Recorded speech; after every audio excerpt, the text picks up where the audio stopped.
On number 4, again, the first thing is you always try to divide by a greatest common factor. And again, I just try and divide by the smallest number. I know 4 goes into 20. I'm not sure if 4 goes into 56. So I just try it. Divide 56 divided by 4. 56 divided by 4. And that's 14. It does work. So that means I can divide everything by 4. Whatever I divide by it goes on the outside of the parentheses.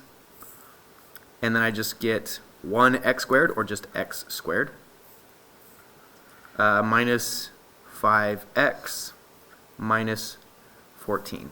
This is what I'm talking about for the shortcut method. Now I don't have to do super x. Even though there's a 4 out in front, I have those parentheses, and there's nothing in front of the x squared except for a 1. So that was different than this. We couldn't divide out the 6, so we had to do super x. Here, there's nothing in front of this, so we can just do the shortcut method, which is just x method. So 1 times negative 14 in the top, so just negative 14, negative 5 in the bottom.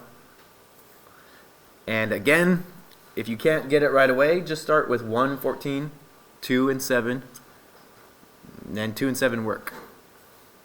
2, 7. So I have 2 and 7, except for 2 times 7 is positive 14, so one of these have to be negative. If both of them were negative, then I would get a positive 14. I don't know, did I say 17? I meant 14. I don't remember what I said. So one of these has to be negative, and it has to be the 7, because if I did negative 2 plus 7, that would be a positive 5. I want a negative 5.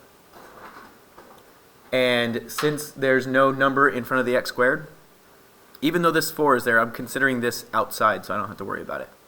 But so since there's no number in front of this, I can just jump to x plus 2 and x minus 7. But you have to bring the 4 down.